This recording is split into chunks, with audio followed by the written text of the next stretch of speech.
Les pongo en contexto más o menos del capítulo 18. Hay una parte donde el Apocalipsis se enfoca en describir de dónde venía, podríamos decir, las aflicciones y el dolor que estaban sufriendo los cristianos, y es de la capital del Imperio Romano. Se refiere a esta ciudad como la Gran Babilonia. La describe con una palabra muy fuerte, la prostituta de Babilonia. Hace una imagen estamos en el Apocalipsis 18, es lo que estoy ahorita resumiendo. Y la representa de esa manera, así con cierto desprecio, pero también por una conducta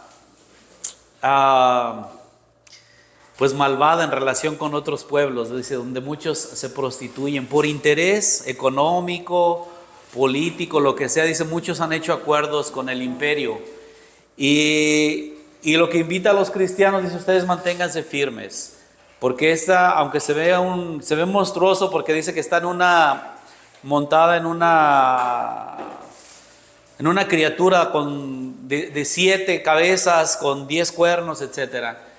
Se refiere a las 7 colinas sobre las que fue fundada Roma, 7 colinitas que están ahí. Y se refiere también a los emperadores. Dice, unos ya han pasado, otro está ahorita y otros van a venir. Describe a 10 más o menos. Pero dice, ese poder es pasajero, un día terminará. Y la describe también la caída de Babilonia, que sí sucedió muchos años después. Sí cayó Babilonia Roma, pues, con las invasiones de otros pueblos que ya estaban cansados de que Roma controlara, impusiera sus leyes, sus tributos que tenían que pagarle impuestos. Y pues sí duró muchísimo tiempo, pero sí cayó también. Entonces está diciendo, no se preocupen, aún esos poderes van a pasar. Les invita a que salgan, se alejen, se vayan, dice, porque cuando llegue esa tragedia, pues todos los que estén dentro de la ciudad van a sufrir. Así es que escapen antes de que esos acontecimientos sucedan. Y viene dos cosas. Una, lamentarse, decir, pobrecita de Babilonia. Describe a Babilonia. Babilonia era la capital del imperio persa. Eso también se los he mencionado. En el pasado fue una gran potencia también. A la región del Tigris, el Éufrates, hoy es Irak, Irán, esa región. Ahí floreció este imperio babilónico y persa por siglos, y impusieron su religión, la escritura. Vienen muchas cosas buenas también de ellos, como la escritura, el orden, etc. Pero pues eran imperios como siempre los han existido, que imponen sus leyes, y el que no está contra ellos, pues cárcel, muerte, opresión, esclavitud, muchas cosas vienen.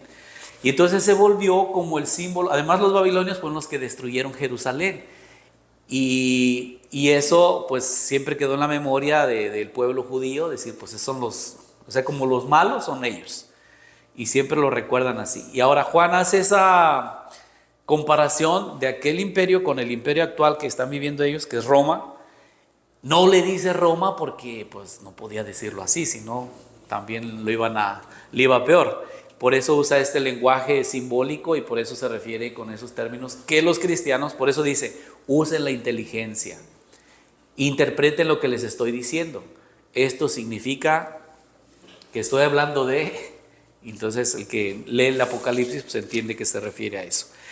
Voy a leer un poquito del 18-20, estamos aquí antes del capítulo 19, un párrafo antes, porque habla también de la alegría de los santos en el cielo. En la tierra las cosas van más o menos, entre opresión, entre dolor, sufrimiento y demás. Pero en el cielo, ¿qué pasa? Alégrate por ella, cielo, y también ustedes, los santos, los apóstoles, los profetas, porque condenándola, Dios les hizo justicia. Ya con ese sola, alégrense porque lo que le ha pasado es la justicia divina. Lo que muchos nos preguntamos, y muchos a veces decimos, ¿por qué a los malos les va tan bien? Bueno, ahorita, por el momento, pero tarde o temprano, y no es que Dios esté esperando para castigarlo, ni mucho menos. Las consecuencias de tus acciones van a llegar, sí o sí. Y si no en esta vida, pues llegarán en la otra también. Así lo está poniendo. Versículo 21. Un ángel poderoso levantó una piedra grande como una rueda de molino, la arrojó al mar diciendo: con esta violencia Babilonia, la gran ciudad, será arrojada y nunca más será encontrada. O sea, está dando una sentencia, decir, lo que ustedes tanto temen, esa ciudad poderosa, también gloriosa, todavía hoy en día los restos que quedan de la Roma imperial, de la Roma de aquel entonces, son impresionantes, ¿no? Ver el Coliseo, ver el Foro Romano, ver los circos que hacían para carreras de caballos, las pistas, las fuentes de agua, los acueductos, o sea, eran genios de la arquitectura, y que después de 2000 años sigan en pie los puentes, los caminos. O sea, te hablan de una grandeza social, sí, pero también porque había mucha esclavitud, había también mucha opresión de otros pueblos, los que no eran romanos. También había mucho dolor, y entre ellos estaban los cristianos. Por eso su caída pues se vuelve alegría para los que sufren. Entonces dice, el canto de los citaristas, los músicos, flautistas, trompetistas, no se oirá más en ti. O sea, los días de fiesta. Artífices de ningún arte no se hallarán más en ti, los artistas. El ruido del molino no se oirá más en ti, los que producían o molían el trigo para el pan, la harina, la abundancia. Está describiendo la abundancia. La luz de la lámpara no brillará más en ti. Ponían lamparitas de aceite y era incluso una ciudad iluminada, muy bonita. El ruido del molino, bueno, ese lo leí. La voz del novio y de la novia no se irán más en ti. ¿Qué quiere decir eso? Pues también describe una sociedad donde hay abundancia, donde hay paz, donde hay alegría, o sea, que donde se pueden casar y andar en el parque tranquilamente, ¿no? Casi así lo describe. Porque tus mercaderes eran los grandes de la tierra, porque con tus hechicerías fueron seducidas todas las naciones, y en ella se han encontrado sangre de profetas, de santos y de todos los degollados de la tierra. O sea, todos los que han martirizado, y se refiere mucho a los cristianos, por su fe, dice, esa sangre pues será de alguna forma vengada, ¿no?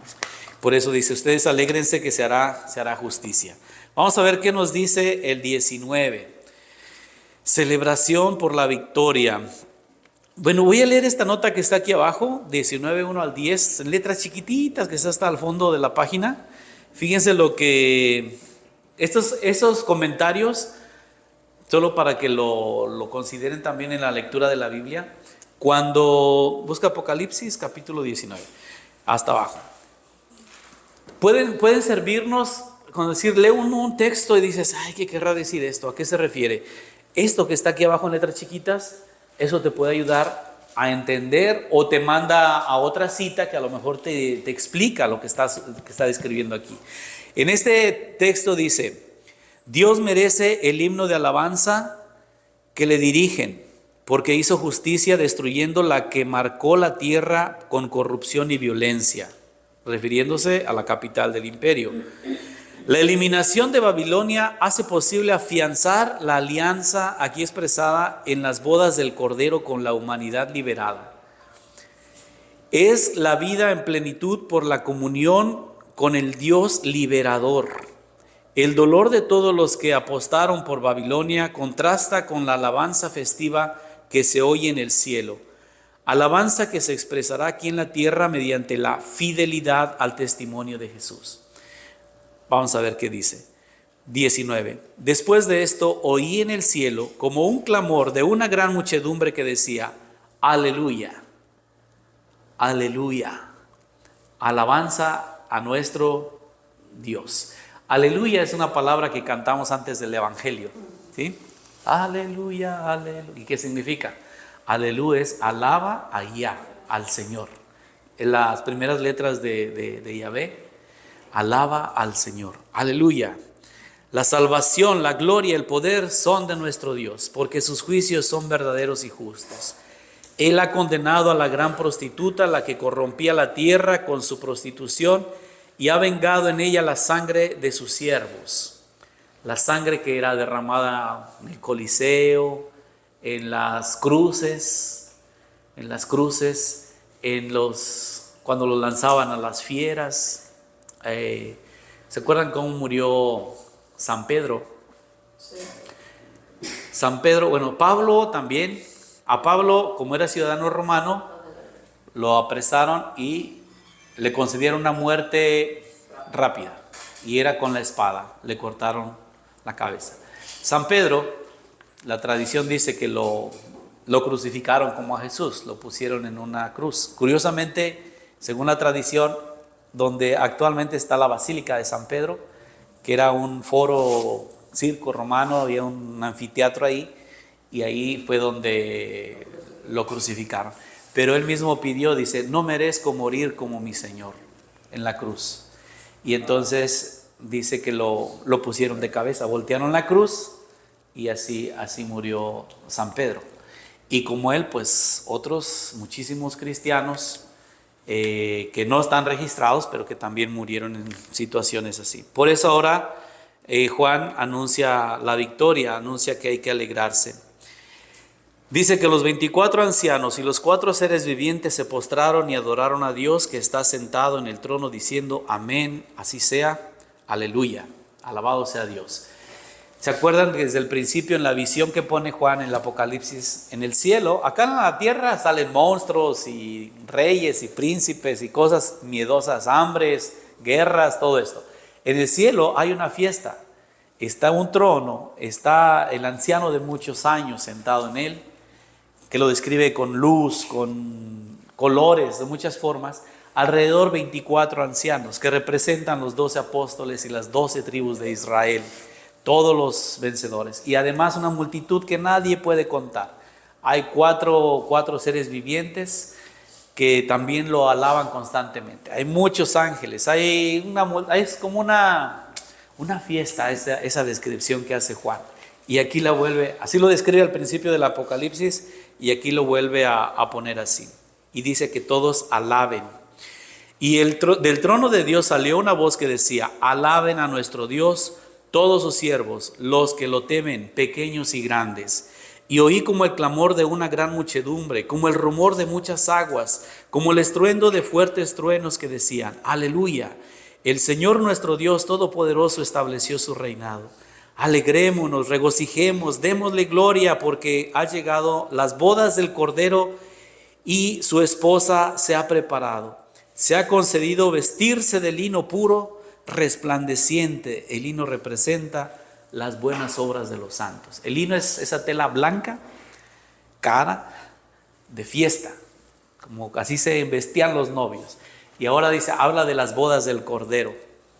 El Cordero es Jesús, que ahora quiere, pues, ¿cómo decir?, completar en ese símbolo, pues, del amor, del matrimonio con la humanidad, con los que se han mantenido fieles, firmes. Y se refiere, pues, por supuesto, a los cristianos que han pasado por toda esa tribulación. Y por último dice, y me dijo, escribe. ¿Quién tiene que escribir? Estoy en el versículo 9. Escribe, dichosos los invitados al banquete de las bodas del Cordero. Dichosos los invitados al banquete. Y añadió, estas son palabras auténticas de Dios. Entonces me postré a sus pies para adorarlo. Pero él me dijo, no lo hagas, yo soy un siervo como tú, porque es un ángel el que le está diciendo. Se iba a postrar ante el ángel, no te postres ante el ángel. Soy un siervo como tú y como tus hermanos que mantienen el testimonio de Jesús. Es a Dios a quien debes adorar. El testimonio de Jesús es el espíritu de profecía. Esto está interesante también. Fíjense, aunque es un ángel, Edgar, pásale. Aunque es un ángel, dice, no te postras ante él, te postras ante Dios. El Apocalipsis, hago este comentario también, tiene muchos, y lo escuché hace poquito, muchos versículos han sido tomados como para, por ejemplo, este signo de no te postres ante, aunque sea un ángel. A veces para esa, nosotros llamamos como la apologética cristiana, cuando nos peleamos entre una iglesia y otra, así con Biblia en mano. Es que aquí dice en Apocalipsis, no adorarás, dice, no adorarás imágenes, pero pues aquí está lleno de imágenes. Está lleno del trono, estas bestias monstruosas y muchas cosas. Pero se fijan, todo eso es parte de la creación, no las adoramos. Y sí viene aquí una reflexión nuestra. Este texto, por ejemplo, que dice, que el ángel mismo le dice, no te arrodilles ante mí, es ante Dios a quien te debes adorar.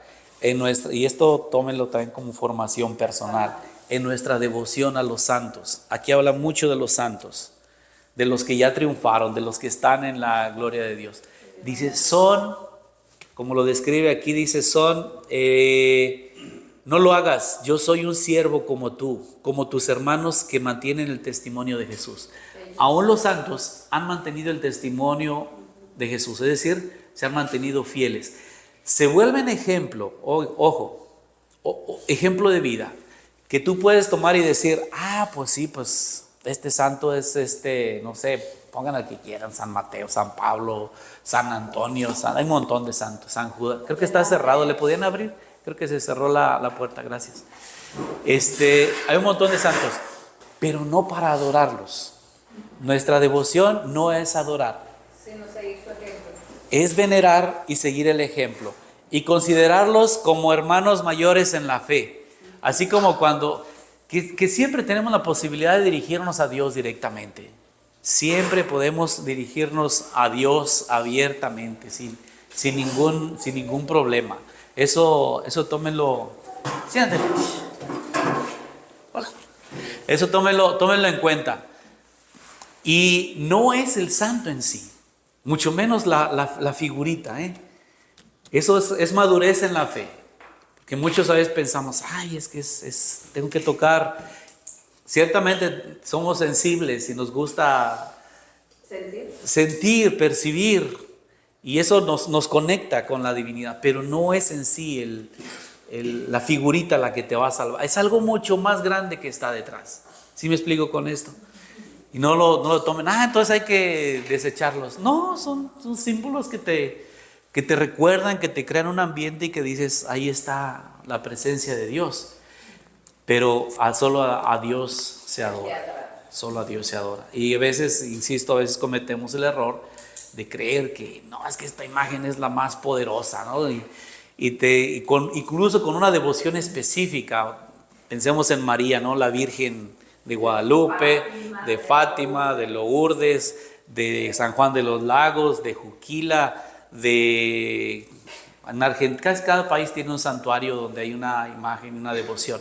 Es la misma, es María, es la madre de Jesús, y confiamos en ella porque como mamá seguramente está preocupada por nosotros que somos sus hijos. ¿Y de dónde dice que son sus hijos? Bueno, cuando Jesús estaba en la cruz, le dijo a Juan, ahí tienes, Juan, ahí tienes a tu madre. Y luego le dijo a su madre, María, ahí tienes a tu hijo. Y en eso nos incluyó a todos, que tenemos a alguien en quien confiar, en quien tener como modelo. ¿Me explico con esta parte? Y a propósito pues de este versículo 19, que está 19, 10. Terminamos este capítulo 19 con esta parte que se dice, el jinete del caballo blanco y el primer combate escatológico. Ay, qué título le echaron aquí. ¿Qué quiere decir eso? Bueno, sí se describe un caballo blanco y habla de un combate escatológico. Escatológico significa lo que va a suceder al final.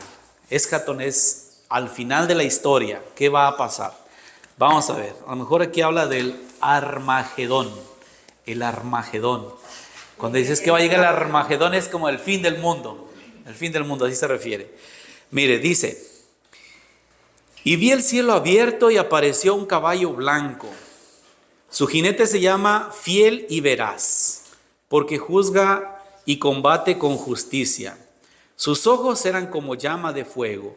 Sobre su cabeza tenía muchas diademas y llevaba escrito un nombre que nadie conoce sino solo él. Iba envuelto en un manto empapado en sangre y su nombre era Palabra de Dios. ¡Au! Los ejércitos del cielo lo seguían en caballos blancos, vestidos de lino blanco y puro. De su boca salía una espada afilada para herir con ella las naciones. Él las gobernará con cetro de hierro y pisará en el lagar del vino del furor de la ira de Dios Todopoderoso. En el manto y en el muslo llevaba escrito un título: Rey de Reyes y Señor de Señores. Da un poquillo de miedo, o sea, dice que un manto de sangre y corona, pero lo describen con colores que tienen que ver con victoria, con justicia, o sea que es como un guerrero poderoso, pero que no da terror. No son los caballos verdes que salen en las plagas antes, son los caballos los 7 jinetes del Apocalipsis. Aquí es alguien victorioso. Y trae el escrito. Algunos piensan que se refiere a Jesús, pero en realidad no.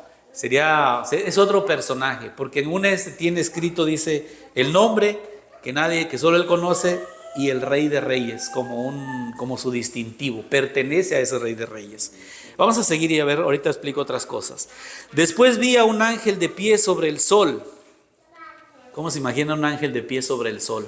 O sea, con una luz enorme y encima así como por encima de todo. Imagínense el tamaño del sol, del poder del sol, y sobre eso un ángel. O sea, estas descripciones pues tratan de acercarnos a lo divino, a lo que no conocemos, a lo que no podemos imaginar, a lo que es indescriptible. Y se usan cosas que conocemos: la luz del sol, los colores, el poder, la fuerza del caballo, por ejemplo, el símbolo de la sangre. Aquí también es curioso que dice que es palabra de Dios. Y la palabra de Dios también está asociada, acuérdense que la palabra de Dios es como una espada de doble filo que penetra hasta el fondo del alma. Así lo pone, porque dice que los caballos tienen como una espada, pero se está refiriendo a la palabra de Dios. Es alguien que va cubierto con la palabra de Dios, con el mensaje que hemos recibido, que lleva el nombre de Dios en sí, y que es el que va venciendo todo ese mal que existe en el mundo. Sigo adelante. Entonces, este ángel parado sobre el sol, que gritó con fuerte voz a todas las aves que vuelan en lo alto del cielo: vengan, reúnanse para el gran banquete de Dios, para que coman carne de reyes, carne de generales, carne de poderosos, carne de caballos y jinetes, carne de toda clase de personas libres, esclavos pequeños y grandes. Uno de los espectáculos más duros que se puede uno imaginar de la guerra es lo que queda detrás. Ahora son bombardeos, queda prácticamente nada, porque mucha gente les queda desintegrada o aplastada en los edificios. Pero es lo más duro que hay. En aquel tiempo, cuando las batallas se hacían con espadas, imagínense en las películas, los muertos quedaban ahí en el campo, y después hacían un pacto donde se daban un tiempo para recoger a los heridos, donde ya no se peleaban, decían: ya paz, ahora recoge tus heridos y yo recoge a los míos, o sea, los que quedaron, y los que no, pues apilarlos y a prenderlos en fuego o enterrarlos o como fuera. Sigue pasando eso. Cuando son tanta gente, ¿cómo terminas? Y si por alguna razón no hay paz y no se llega a un acuerdo para hacer eso, ¿qué creen que pasa con todos esos cadáveres expuestos ahí a la intemperie? Pues empiezan a llegar las aves de rapiña y se los empiezan y otros animales. Y eso es lo que está describiendo aquí. Ahora, él está describiendo esto, es decir, este es parte del castigo de estos que nos hicieron daño y que ahora están pagando por lo suyo. Y termina: Y vi a la bestia y a los reyes de la tierra con sus ejércitos reunidos para hacer la guerra contra el jinete a caballo y su ejército.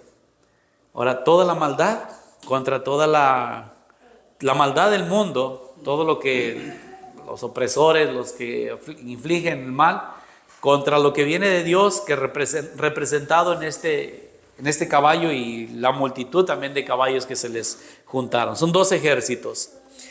La bestia fue capturada y con ella el falso profeta, el que realizaba signos en su presencia, con los que extraviaba a los que llevaban la marca de la bestia y adoraban su imagen. ¿Se acuerdan de la marca que llevaban los que pertenecían a la bestia? Y además lo de adorar a la imagen, pues va detrás lo de el culto al emperador romano. Los 2 fueron arrojados vivos al lago de fuego que arde en azufre. Los demás fueron muertos por la espada que salía de la boca del que monta a caballo, y todas las aves se saciaron de sus carnes. Y luego viene el reino de 1000 años, y de ahí viene la idea de que cada 1000 años se acaba el mundo, en el capítulo 20. Pero ya no vamos a alcanzar a llegar hoy ahí, a este capítulo. Pero entonces describe esa lucha entre el mal, lo malo que hay en el mundo y lo que viene de Dios. El arma principal que lleva este jinete es la palabra de Dios. Y la palabra de Dios pues es todo lo que Jesús ha enseñado, que por supuesto no va, aunque aquí describe violencia, pareciera como si pues armen un ejército y vamos a darle. Su arma es la palabra de Dios. El vivir el mandamiento, la enseñanza de Jesús, esa es el arma más poderosa contra lo que aflige al mundo. ¿Cómo vas a combatir el hambre, la violencia, el odio? Pues con lo que Jesús ha enseñado, con lo que Jesús nos ha dicho. Que va, por supuesto, el amor, el perdón, la misericordia, la fe. Eso es lo que te va a dar. Esas son las armas que lleva este jinete. Esas son las armas de los que están de parte de Dios. Parece que a primera vista dices, no, pues dijo que espadas, así que cada quien agarre la suya. Pero dice que es la palabra de Dios. Incluso el manto, lo que lo protege, lo que lo cubre, es la palabra de Dios. Pero ya en una lectura así es lo que menos vemos, porque dices, no, yo vi que decía espadas. Yo vi que decía mátenlos a todos, y no, es otra forma, es otra guerra, es una guerra diferente. Que sí hay sangre, sí hay dolor, sí hay sufrimiento de por medio, sí, pero no es la respuesta que se espera de Dios, aunque Dios hará justicia a cada uno en su tiempo, en su momento. Hasta ahí la llevamos más o menos. Está enredoso, está medio complicado en el Apocalipsis, pero es un libro muy, muy bonito. Vamos a acercarnos a cuál será el fin del mundo y luego qué nos espera hacia el final. ¿Cuál es la voluntad última de Dios? ¿Con qué cierra? Faltan 2 capítulos, miren, una paginita y ya terminamos el maravilloso libro del Apocalipsis. Muchas gracias.